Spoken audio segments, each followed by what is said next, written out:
प्रेम से बोल बालकृष्ण भगवान की। अब एक चीज समझो,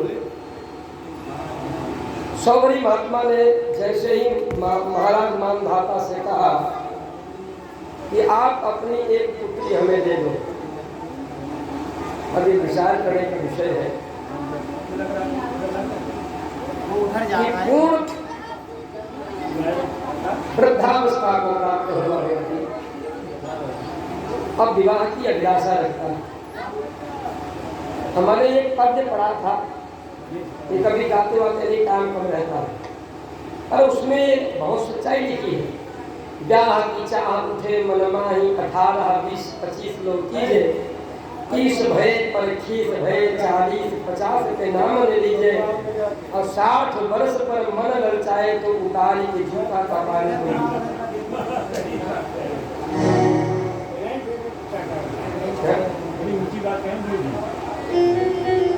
तो अब समस्या एक पिता के सामने है कि अगर वो ना कह दे तो श्राप दे देंगे। महात्मा परिपूर्ण है, सिद्ध संत है, और अगर विवाह कर दे तो बेटी के साथ में इतना बड़ा अन्याय है जो कि अब पता नहीं कब विधवा हो जाए। और संसार में सबसे बड़ा दुख अगर कुछ है तो घर में पुत्र की मृत्यु के बाद बहू घर में विधवा हो, युवावस्था में अपनी बेटी विधवा हो जाए, वो तो दोनों बातें एक जैसी ही हैं। बेटी विधवा होगी तो उनकी पुत्रवधू होगी तुम्हारी बेटी, और तुम्हारे घर में जो बहू होगी तो उनकी बेटी होगी, तो समान बात है। सोच के देखो कितना।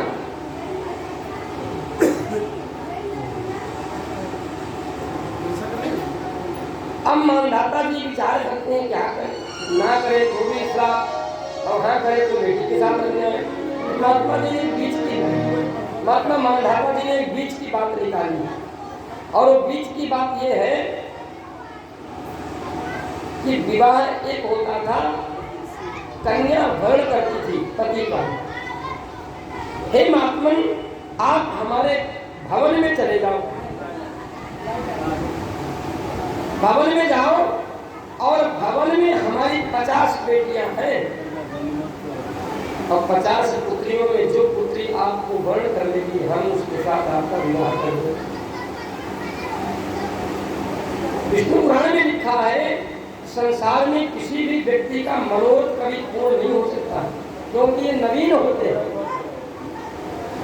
मनोरथानां समाप्तिरस्ति वर्षायुतेन वित्ताब्दलक्षैः पूर्णेषु पूर्णेषु मनोरथानां उत्पत्तयः सन्ति पुनर्नवानां। जैसे जब हम मार्ग में चलते हैं ना, और हमें कुछ पड़ा हुआ मिल जाए, 1 रुपये का सिक्का मिल जाए, तो 1 रुपये का सिक्का पाते ही हम लोग चारों तरफ ताकते हैं कहीं ऐसा तो नहीं और कुछ पड़ा है। हमारा मनोरथ हुआ कि हमारे पास साइकिल नहीं है, और भगवत कृपा से हम पैदल चलते साइकिल हो जाए, भगवान की कृपा हो गई साइकिल हो गई। तो अब मनोरथ फिर पैदा हो गया दूसरा कि साइकिल चलाते चलाते बहुत समय हो गया मोटरसाइकिल हो, और वो भी मनोरथ पूरा हो गया। तो फिर मन में आया कि भगवान उपचार ये गाड़ी, वो भी पूरा हो गया। तो फिर मन में होता कि अभी गाड़ी में कौन चले, भगवान ऐसी कृपा करें जब हमें लखनऊ जाना हो तो बाबा तो एयरपोर्ट से बैठे लखनऊ से बैठे दिल्ली, दिल्ली से बैठे बम्बई, सब घूमे और गाड़ी घोड़ा पर घूमे। कच्चे मकान में रखे थे तो मनोरथ हुआ, पक्के का हुआ कि 2 मंजिल हो जाए, 2 मंजिल से 3 मंजिल हो जाए। अरे भैया ठीक नहीं लगा, अब बनारस में रहो। बनारस में मकान बन गया, वो भी पूर्ण हो गया। अभी यहाँ भी नहीं, अब लखनऊ में हो, अब ये धीरे दिल्ली की राजधानी है, वहां रहो। कहाँ पे भगोगे भाई, ये कभी पूर्ण नहीं होते। इसलिए ये है जीवन का सिद्धांत। सौवरी महात्मा गए, अंदर प्रवेश किया भवन में, अपनी तपस्या की जल हाथ में लिया, ऊपर छिड़क दिया। अरे महात्मा सौवरी तो ऐसे सुंदर, ऐसे दिव्य पुरुष की कांति के समान हो गए। 50 बेटियां थी, 50 ने माला पहना। अब जब बाहर निकले ना भवन के, तो जैसे आगे रेल का इंजन पीछे टिकता हुआ ऐसे सभी एक बेटी के बारे में सोच रहे थे, 50 सोच रहे। वचन मुक्त होने के अनुसार महात्मा मानधाता ने विवाह कर दिया। 100 भरी आए। दीर्घ काल में एक पत्नी से 100 पुत्र और एक बेटी को जन्म दिया 100 भरी में। फिर वैराग्य हुआ। संसार में वैराग्य कैसा होता है? घर परिवार वाले लोग जब गाली गलौज करने लगते हैं तब भी वैराग्य हो जाता है। घर वाले वैराग्य हमने जीवन भर कमा के रखा, हमारे लिए पानी पिए तो मन से उछल गए परिवार वाले। कभी कभार गरीबी में लोगों को वैराग्य हो जाता है, घर में खाने को नहीं तो बाबा बन गए। इसलिए वैराग्य जो उचित है, जो आध्यात्मिक ज्ञान से पूर्ण वैराग्य है, वो तो वैराग्य है। बाकी तो सब ढकोसला है। अब सवरी को वैराग्य हो गया। जब कामनाओं की इच्छा की निवृत्ति हो जाए तब वैराग्य सच्चा है। कामना की इच्छाओं का समन जब हो जाए तब जब वैराग्य होगा वो सही होगा। सौवरी ने अपनी पत्नियों से कहा, देवी तुम हमारे साथ चलोगी कि अपने बच्चों के साथ रहोगी? तो बोले, नाथ अपने पति का त्याग कर कौन पत्नी रहना चाहे? तो सब के सब बद्रिकाश्रम गए, भगवान का भजन करते हुए परम धाम को प्राप्त हुए। आगे मानधाता के वंश में एक शंकु का जन्म हुआ। ये वही महात्मा शंकु हैं जिनका यज्ञ किसी ने नहीं कराया। देवी भागवत में कथा बड़े विस्तार के साथ है। तो विश्वामित्र जी ने इनका यज्ञ कराया और इनको शरीर स्वर्ग भेजा। तो उधर से देवताओं ने स्वर्ग से ढकेल दिया तो नीचे की ओर मुंह करके गिरे। तो इनके मुंह से जो लार गिरी ना, वही कर्मनाशा नदी है, चंदौली से होकर के जो निकल जाती। आप लोगों ने देखा, विंध्य पर्वत से प्रकट होकर के और जनपद चंदौली के मध्य से होते हुए आगे जाकर के कर्मनाशा गंगा में मिल जाती है। ये कर्मनाशा नदी ही भगवान एक दिन और बचा, कैसे भी पार हो जाए। वो कर्मनाशा नदी ही ऐसी है जो महात्मा शंकु के मुख से निकली हुई लार से प्रकट हुई। आज भी ये घटना त्रेता के उसी समय जब राम जी का जन्म भी नहीं हुआ, उसके पहले की घटना है। अब कल्पना करो कि उस समय से लेकर आज तक कोई व्यक्ति उस कर्मनाशा नदी में आज भी कोई नहीं नहाता। कर्मनाशा नदी में आज भी कोई नहीं नहाता। और उस कर्मनाशा नदी के कारण ही बिहार के लड़कियां इधर अपने उत्तर प्रदेश में विवाह नहीं होता था और इधर की लड़कियों का उधर नहीं। क्यों? तब कोई आने जाने का उपाय नहीं था। अब नदी में कौन जाएगा, किसी को उंगली छू जाए। अब तो पुल बन गए, आना जाना सब चल रहा। शंकु के घर वंश परंपरा में हरिश्चंद्र का जन्म हुआ। हरिश्चंद्र के यहाँ रोहित का जन्म हुआ और रोहित के वंश में सगर का जन्म हुआ। सगर के 2 पत्नी, एक पत्नी से 60,000 पुत्र हुए, एक पत्नी से 1 पुत्र होता। सगर ने अश्वमेध यज्ञ करने का जब प्रयत्न किया तो इंद्र के द्वारा घोड़ा का अपहरण हुआ और महात्मा कपिल मुनि के आश्रम में वो घोड़ा को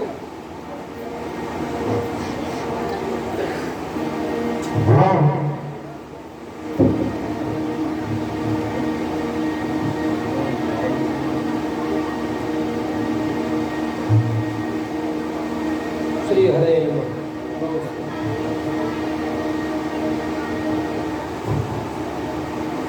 Shri Radhe. Hello hello.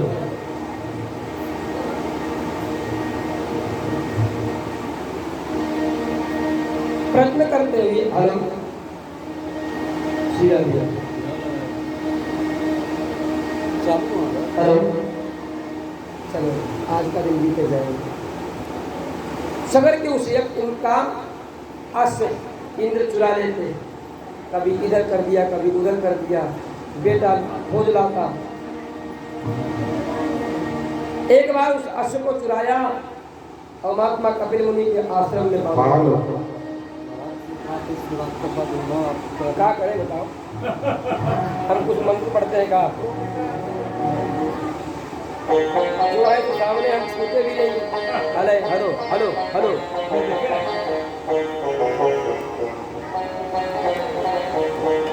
Hello hello hello. Kapil मुनि के आश्रम पर जब उस अश्व को बांध दिया तो सगर के जो 60,000 पुत्र हैं उस घोड़े को खोजने के लिए गए और अपराध ये हो गया कि संतों का दर्शन करना चाहिए, उनसे आशीर्वाद लेना चाहिए। और इन्होंने जब अश्व को देख लिया तो महात्मा को जाने बिना ही पानी से ताप करना शुरू कर दिया। विश्राम सागर में लिखा है, जो पातक कायाते होई बिनु भोगे छूटे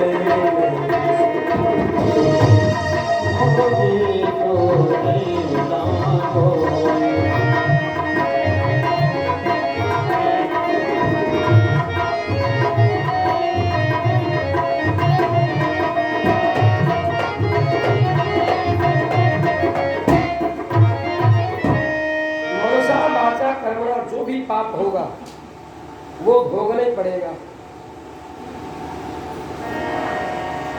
सगर के पुत्रों ने जैसे महात्मा कपिल मुनि को वाणी से बहुत से अपशब्द कहे, वैसे ही कपिल मुनि का नेत्र खुले और कपिल मुनि ने श्राप दे दिया। उनकी दृष्टि पड़ते ही 60,000 के 60,000 जो थे वो भस्मीभूत हो गए, भस्मीभूत हो गए। जब ये बात सगर को मालूम पड़ी तो बड़े दुखी हुई, अब क्या करें? तो बालकों का जब भस्म हो जाना ये सुना तो बड़ा कष्ट होगा। इन्हीं की वंश परंपरा में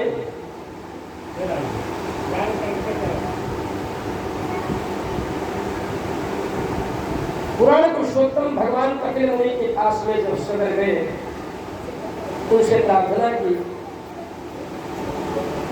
तो अंशुमान नाम का जो पुत्र है वो भी गया सगर का, चलो भाई अश्व ले आ। कपिल मुनि से प्रार्थना, हे भगवान हमारे भाइयों का उद्धार कैसे हो?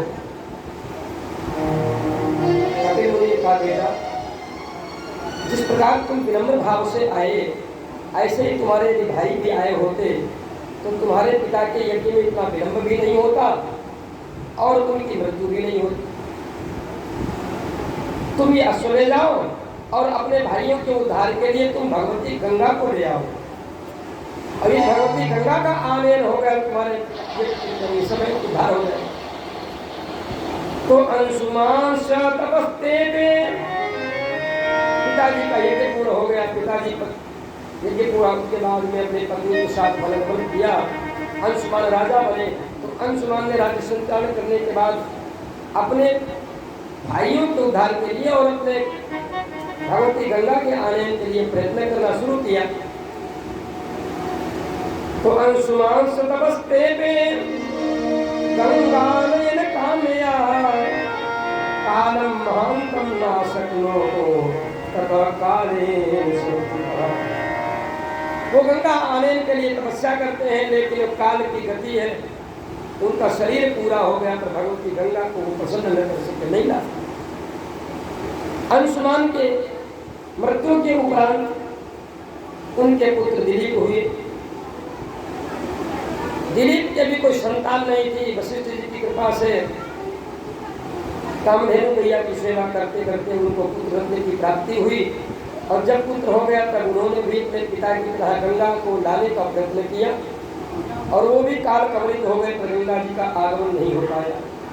अब भगीरथ जी के जब विवाह हुआ, संतान हुई, तो भगीरथ जी ने भी गंगा को लाने का प्रयत्न किया।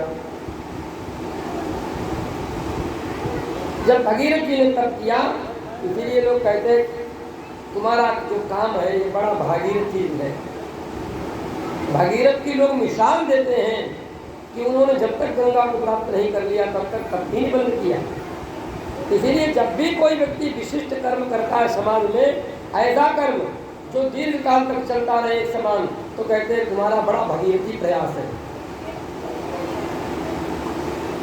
भगवती गंगा प्रसन्न हुई, ब्रह्मा जी के मंडल से मुक्त हुई, भगवान शिव के जटाओं में फंस गई, भगवान शिव की प्रार्थना की, तो भगवती गंगा जब चली है पृथ्वी पर तो 3 रूपों में, अलकनंदा गंगा, इस प्रकार भोगावती के रूप में पृथ्वी पर गंगा के नाम से। और जब भगीरथ जी के चलने के लिए कहा तो वो रास्ता हमें कौन बताएगा? भगीरथ जी ने कहा तो हमारे रथ के पीछे पीछे चलिए। और रथ के पीछे पीछे जब चली तो महात्मा जन्नू मुनि का आश्रम पड़ा। जन्नू मुनि के आश्रम के पास से निकली तो वृक्ष जब कटने लगे तो महात्मा जन्नू ऋषि ने अंजलि बांधी और गंगा जी को पी गए। अब क्या हो, गंगा जी के कलकल की ध्वनि जब बंद हो गई तो भगीरथ जी ने पीछे मुड़ के देखा तो गंगा जी नहीं। रथ घुमाया फिर गए तो वहां पर गंगा जी की 2 धार है सुखताल तीर्थ में। जन्नू मुनि के आश्रम के पास से लेकर के और सुखताल के थोड़ा आगे तक गंगा जी की 2 धाराएं हैं और दोनों में पानी जल रहता है, दोनों धाराओं में जल रहता है। एक बहुत गहरी धारा है क्योंकि उसमें से रथ 2 बार निकला और एक धारा छिछली है। आज भी गंगा जी वहाँ दोनों धाराओं में बहती क्योंकि वो प्रमाण है उस समय। जब लौट के भगीरथ जी गए, जन्नू महात्मा को प्रसन्न किया, महाराज पूर्वजों के कल्याण के लिए हमारे पिताजी शरीर छोड़ दिए, बाबा छोड़ दिए और हमारे पूर्वज ब्राह्मण के श्राप से हैं, आप गंगा जी को मुक्त कर दो। तो महात्मा जन्नू ने एक उंगली अपनी जांघ फाड़ दी और जब गंगा को फाड़ा तो उसमें गंगा जी प्रकट होकर चल पड़ी, उन्हीं का नाम जाह्नवी पड़ा। जब गंगा सागर में भगवती गंगा का आगमन हुआ तो महात्मा कपिल मुनि ने दर्शन किया और 60,000 जो बालक थे उनका मोक्ष हो। इन्हीं की वंश परंपरा में खंडवांग हुए सौदास, ब्राह्मण को खा लिया सौदास ने तो ब्राह्मणी के हिसाब से वो 12 वर्ष तक श्रापित रहा और श्राप मिल गया कि तुम पत्नी से समागम करोगे तुम्हारी मृत्यु हो जाएगी। एक दिन राजा ने वशिष्ठ जी से पुत्र की प्रार्थना की तो उन्होंने अपने योग बल से मदयंती को स्थापित किया और मदयंती पेट एक लोहे से ठोक करके उस बालक को पैदा किया। अपने पति के साथ परम धाम को चली गई। उसी से लोहे से फोड़ने से एक बालक पैदा होता अस्मक, उसी में वंश राजा खटवांग हुए जिन्होंने मारकर देवताओं को सहायता की थी असुरों को वध करते हुए। और देवताओं ने प्रसन्न होकर खटवांग को वरदान मांगने के लिए जब कहा तो खटवांग ने कहा हमारा जीवन कितना बचा?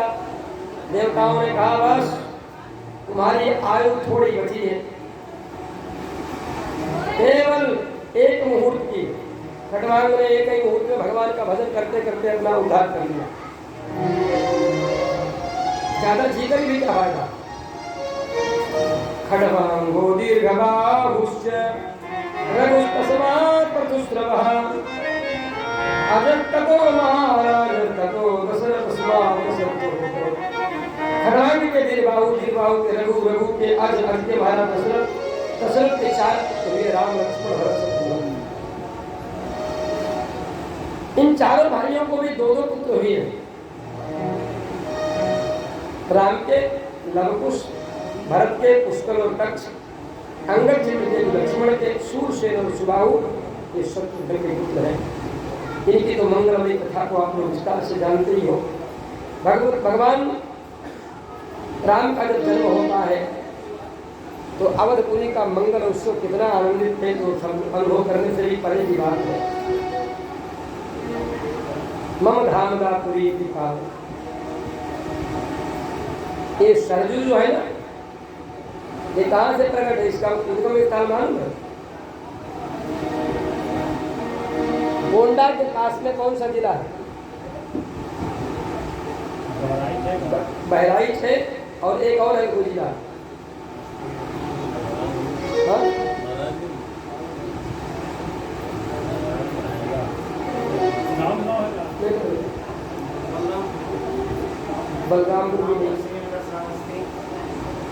देवरिया क्या ऐसा है कुछ है। उसी के गोंडा के पास में ही कोई वो जिला है जहाँ से सरयू नदी का उद्गम स्थल है। और बाद में ये जाकर के घाघरा नदी में ये सरयू मिलती थी, जहाँ पर बाढ़ क्षेत्र हो गया था तो वहाँ पर बांध बना दिया गया। अब ये सरयू नदी और वहाँ से आगे जाकर के मिलती है घाघरा में ही, गंगा में नहीं, और घाघरा जाके आगे चल के गंगा जी में मिलती है। तो इनका बहुत लंबा पथ नहीं है,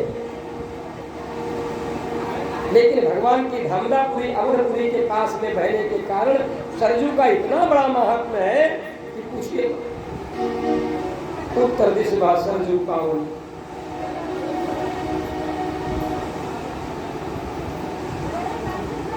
सरयू जी का इतना बड़ा महात्म्य मिल गया कि जो इसमें मज्जन भी करता है वो मम समीप नर पावहि भाषा, इतना बड़ा था।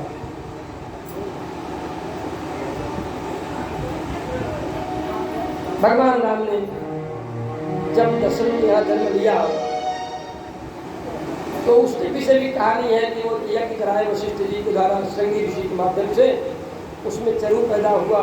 दशरथ जी ने उस चरु को बांटा तो 3 रानियों की संतान उत्पन्न हुई और भगवान धीरे धीरे बड़े हुए। उसके बाद विश्वामित्र जी मांग कर ले गए। तारकासुर मारीच का उद्धार करके भगवान विश्वामित्र के साथ में ही जनकपुरी जब जा रहे हैं तो अहिल्या का उद्धार किया। जनकपुरी में जाकर धनुष भंग करके भगवान ने सीता के साथ में विवाह किया।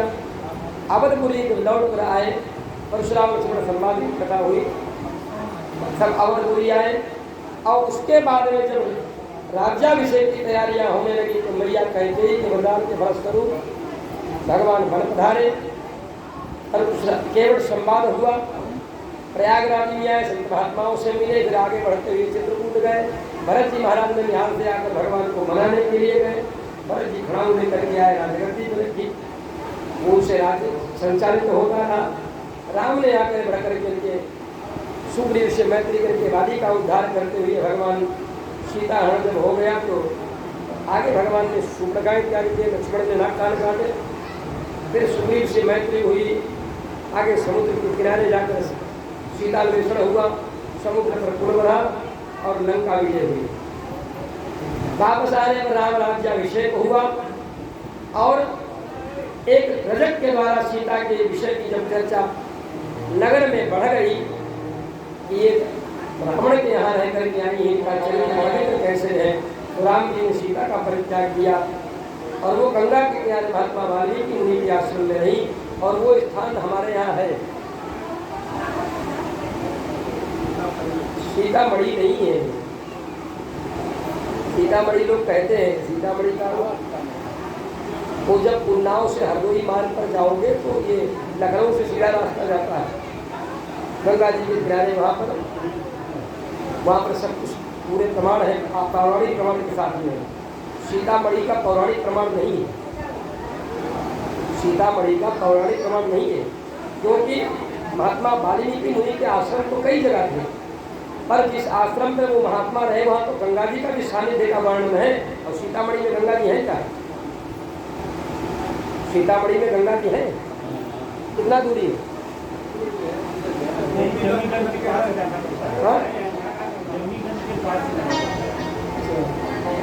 फिलहाल में गए नहीं सीतामढ़ी।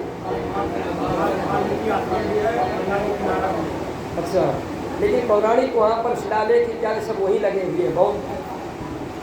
तो सीता का राम जी ने लक्ष्मण जी के द्वारा परित्याग कराया, केवल जग में अपकीर्ति से बचने के लिए। और एक समय की बात, वो धोबी ने केवल इतने कह दिया था, ना हम विभर्मिकाम दुष्टाम असतिम परवेशमगाम स्त्रीलोभी विभूत्या सीताम रामो नाम बने। स्त्री लोभी मैं राम नहीं हूँ जो परपुरुष के घर में रह करके भी स्त्री आ जाए उसे अस्वीकार कर। भगवान ने यही बात सुना था तब सीता करते। इस प्रकार अल्प शब्दों में ही रामावतार की कथा के साथ निमि के वंश का वर्णन चला, जिसमें महाराज राजा निमि जो पलक जो झपकते हैं ना, यही महात्मा निमि का बात है। चंद्रवंश का वर्णन हुआ, जिसमें राजा पुरूरवा जो बुध के पुत्र है ना, इलावत खंड की जो कथा आपने सुनी थी, वही पुरूरवा राजा हुए। पुरुषी के साथ इनसे 5 पुत्र पैदा हुए और ऐन के वंश में गाधी का जन्म हुआ। उनके दौहित्र परशुराम जी हुए। इन परशुराम जी ने कार्तवीर्य अर्जुन का संहार किया और उसके बाद में जो भी क्षत्रिय युद्ध करने के लिए उन्मत्त थे, ऐसे 21 बार क्षत्रियों का संहार किया। परशुराम जी ने 21 बार क्षत्रियों का संहार करते हुए अपने पुरुषार्थ और भगवत सत्ता का भी सामर्थ्य प्रदर्शित किया। ऐन के ज्येष्ठ पुत्र आयु हुए। उनके वंश परंपरा में मंदालसा ऋतध्वज के साथ में विवाह करके आती है। तो शर्त ये थी कि जो भी हमारे पुत्र होगा उसको हम ही पढ़ाएंगे। तो मंदालसा पढ़ाती। 3 पुत्र हुए, तीनों को पढ़ाया, तीनों महात्मा बन गए। ऋतध्वज वृद्धावस्था को आ गए। बोले देवी, अब अगर हमारे भगवान की कृपा से कोई पुत्र होगा तो तुम नहीं पढ़ाओगी। क्यों? तुम जिसे पढ़ाती हो बाबा बन जाता है, और यदि सब बाबा ही बन जाएंगे तो इस राज्य को कौन चलाएगा? तो ठीक है, पढ़ाएंगे हम ही, लेकिन इस बार उसे हम राजा, बाबा नहीं राजा बनाने वाली शिक्षा देंगे। तो मंदालसा के भगवत कृपा से एक पुत्र पैदा हुआ, नाम अलर्क रखा गया। और उस अलर्क को उन्होंने राजनीति, धर्मनीति, अर्थनीति, कामनीति सब पढ़ाया। पति पत्नी दोनों बन चले गए। अलर्क के भुजा में एक ताबीज बांधा, बेटा जब तुम्हारे ऊपर कोई विशेष आपत्ति विपत्ति आए तो इसमें से पढ़ लेना। मंदालता में जाते जाते अपने ज्येष्ठ पुत्रों को बुलाकर कहा, बेटा यद्यपि तुम भगवत पर चल रहे हो, भगवत प्राप्ति का साधन कर रहे हो, तुम्हारा भाई यदि इस राजभोग में रहा तो कहीं उसे नरक न हो जाए, इसके कल्याण के लिए तुम कोई साधन करो। क्या करे माँ? मंदालसा ने कहा, तुम अड़ोस पड़ोस के राजाओं से कहो कि इस समय अलर्क पर आक्रमण कर दे। अलर्क पर यदि आक्रमण कर दिया राजाओं ने तो अलर्क का कल्याण हो जाएगा। मैंने वो व्यवस्था कर दी। तीनों भाइयों ने अड़ोस पड़ोस के राजाओं से जा करके कहा, देखो ये अलर्क कितना छोटा है, इसके माता पिता बन चले गए, इसके भाई सब बाबा हो गए, इसके ऊपर तुम लोग आक्रमण करो, राज्य छीन लो। बस सभी राजाओं ने सोचा राज्य तो सभी विस्तार करना चाहते हैं। अलर्क के ऊपर जब आक्रमण किया तो अलर्क ने सोचा कि इससे बड़ी विपत्ति हमारे ऊपर कब आएगी। ताबीज खोला, ताबीज खोल के उसको पढ़ा। उसमें लिखा था, शुद्धोसी बुद्धोसी निरंजनोसी संसार माया परिवर्तितोसी संसार निद्राम तजमोहरूपाम मंदालसा वाक्यमुवाचमुत्तम। बस पढ़ते ही राजमुकुट त्याग कर दिया, पीताम्बर धारण किया और बल की ओर अलर्क चले गए। क्या लड़ना, किसके लिए लड़ना? अर्थ लगाया, अर्थानुसंधान करते ही वैराग्य हो गया। इन भोगों में क्या रखा? अलर्क बन चले गए। इन्हीं वंश परंपरा में नहुष हुई। नहुष की वंश परंपरा में 5 पुत्र हुए। नहुष के ययाति हुए। ययाति का विवाह शुक्राचार्य की बेटी देवयानी के साथ में होता है और शुक्राचार्य की बेटी देवयानी ही अपने साथ में दानव राज वसुप्रभा की पुत्री शर्मिष्ठा को दासी बनाकर ले जाती है। किंतु ययाति की काम भावना के कारण देवयानी से पुत्र होते तो शर्मिष्ठा से भी 3 पुत्र होते।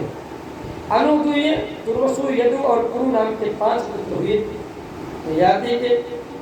और विषय भोगों में आसक्ति के कारण देवयानी ने जाकर अपने पिता को जब बताया,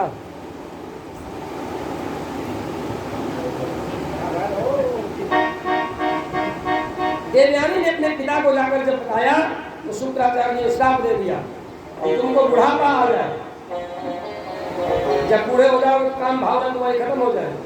लेकिन बुढ़ापे में भी काम नष्ट नहीं हुआ। शुक्राचार्य जी से प्रार्थना की, पिताजी हमारा अभी मन काम से भरा नहीं है। तो शुक्राचार्य जी ने कहा, भाई श्राप तो लग गया है, एक उपाय है। तुम्हारे 5 पुत्र हैं और तुम्हारे 5 पुत्रों में से कोई अगर अपनी जवानी तुम्हें दे दे तो तुम्हारा बुढ़ापा दे, तो अपनी इच्छा पूरी कर लो। अब ये आती गए, बड़े पुत्र से कहा, बड़े से छोटे से कहा, उससे छोटे से कहा, 4 पुत्रों ने खुलेआम मना कर दिया, पिताजी देखो जब तुम्हारे मन में बुढ़ापे में भी अभी काम है, तो हम तो जवान हैं, हमारी तो शादी भी नहीं, हम अभी गृहस्थ आश्रम में गए भी नहीं, तो हमने जिन सुखों को कभी देखा नहीं, पहचाना नहीं, और उन सुखों को तुम इतना उम्र हमारी उम्र लेकर भी भोगना चाहते हो, ये तो हम नहीं करेंगे। जब पुरुष से कहा तो पुरुष ने कहा पिताजी ये शरीर आपका ही दिया हुआ है, हम आपका वृद्धावस्था ले लेते, जवानी दे दी पुरुष। और इतना अपनी आयु से भोगों को भोगा, पुत्र की आयु से भोगों को भोगा, तब वैराग्य हुआ। वैराग्य कैसे हुआ? एक दिन यजन कर रहे थे, हवन करते समय राजा ययाति ने देखा कि हम अग्नि में जितना घी डालते हैं और जितना तेल डालते हैं उतने ही तेज से ज्वालाएं प्रकट हो रही। तब उनको वैराग्य हो गया। न जातु कामः कामानां उपभोगेन साम्यति अभिषा कृष्णवत्मेव भूयते वाभिः। विषयों के भोग से काम वासना कभी शांत नहीं होती, जितना भोगे उतना बढ़ती रहती। तो कैसे होगी? बोले जैसे अग्नि में घी डालने से बराबर अग्नि की ज्वालाएं बढ़ती ही रहती, ऐसे भोगों को भोगने से मन में काम वासना बढ़ती ही रहती। इसलिए वैराग्य ही श्रेष्ठ है। तो अपने पुत्र की जवानी लौटा दी और वृद्धावस्था ले ली। आगे राजा ययाति ने अपने पुत्रों को अपने राज्य का विभाजन करके दिया। पुरु को मध्य भाग दिया, 4 बेटों को अलग अलग बांट दिया। और इन्हीं की वंश परंपरा हुई, जिसमें पुरु के वंश में राजा दुष्यंत हुए। दुष्यंत का विवाह शकुंतला के साथ में हुआ और शकुंतला और दुष्यंत से एक पुत्र पैदा हुआ जिसका नाम भरत। उसी के नाम पर हमारे उसका नाम भारतवर्ष पड़ा। सुखदेव जी कहते हैं राजा परीक्षित इन्हीं की वंश परंपरा में भरतदास के वंश में राजदेव हुए, जिनको 46 दिन तक कुछ भी खाने को नहीं मिला। 47वें दिन कुछ मिला, आशा थी कि पार होगा। 48वें दिन भी कुछ मिलने की आशा थी। और जब मिला, खाने के लिए पति पत्नी पुत्र के साथ बैठे तो भगवान परीक्षा लेने के लिए आ गए। ब्राह्मण अतिथि बनकर आए, अपना हिस्सा उसे दे दिया। फिर पत्नी का भाग आपस में बांट कर खाने के लिए बैठे तो भूखा शूद्र आ गया, उसे दे दिया। अब फिर पुत्र का भाग बांट कर खाने के लिए बैठे तो कुत्तों के साथ में एक चांडाल आ गया, तो जो बचा था वो उसको दे दिया। अब पानी बचा पीने के लिए, वो पानी पी करके भी प्यास बुझा लेते, चलो दिन पार हो जाए। तब तक वो कहता है भाई महाराज थोड़ा सा भोजन मिला, पानी पिला दो, पेट भर जाए, बहुत प्यासा हूँ। वो अपना हिस्सा, पत्नी का हिस्सा, बेटे का हिस्सा पानी भी पिला दिया। मन में जरा भी खिन्नता नहीं है कि हमारा भोजन भी चला गया, हमारा पानी भी चला गया, आज 48वां दिन है, कोई खिन्नता नहीं। तब भगवान प्रकट हो गए। भगवान ने कहा मांगो राजन। तो रंतदेव कहते प्रभु हम एक ही चीज मांगते हैं कि आगे के युग जो आएंगे उन युगों में आपका मान बहुत कम हो जाएगा, और अगर आपने इतनी कठोर परीक्षा ले ली तो आपके भक्ति इतनी परीक्षा में पार नहीं हो पाएंगे। इसलिए नाथ आप ऐसी परीक्षा मत लेना। न कामये हम गतिमीश्वरात् पराम् अष्टरधियुक्तां पुनर्भवं वा आर्तिं प्रवृत्ते खिल देहभाजाम् अंतस्थितो येन भवन्ति दुःखाः। हे भगवान हमें अष्टसिद्धि नवनिधियां नहीं चाहिए। मैं तो केवल आपसे ही चाहता हूँ कि प्राणियों के अंदर जो दुख है, वो समस्त प्राणियों के जीवन का जो दुख है वो हमें दे दो, और मेरे जीवन में जो भी पुण्य हुआ है वो पुण्य का फल उन सबको बांट दो, बस कोई दुखी न रहे। गोस्वामी तुलसीदास जी ने ऐसे ही रंतिदेव का नाम नहीं लिखा। रंतिदेव बने भूप सुजाना,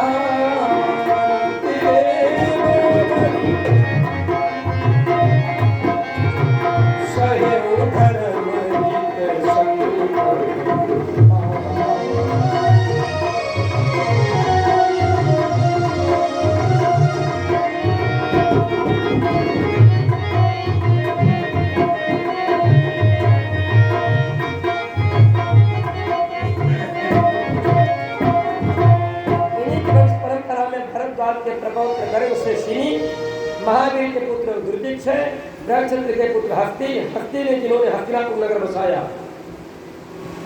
और हस्ती के अजमेर आज 3 पुत्र हुए। अजमेर के बृहदिच्छु, उनकी वंश परंपरा में मुदगल यानी ब्राह्मण संज्ञक 2 बालक, लड़का बिटिया पैदा हुआ। तो जोड़ा जो पैदा हुआ तो पुत्र को दिवोदास ने ले लिया और कन्या का नाम अहिल्या पड़ा। बेटे का पुत्र का नाम क्या हुआ? दिवोदास, और बेटी का नाम अहिल्या। अहिल्या का विवाह गौतम ऋषि के साथ हुआ। गौतम ऋषि और अहिल्या के संपर्क से एक संतान पैदा हुई जिसका नाम है सतानंद, और उन्हीं के पुत्र सत्यधति हुए, उनके पुत्र शरदवान हुए, जिनके शक्ति से उर्वशी के दर्शन से सरकंडों के झुंड पर जब शक्ति गिरी तो उससे युगल संतान पैदा हुई कृपाचार्य और कृपी। कृपी का विवाह द्रोणाचार्य का साथ हुआ, उससे एक बालक पैदा हुआ जिसका नाम है महाबली अश्वत्थामा। ये वंश परंपरा है।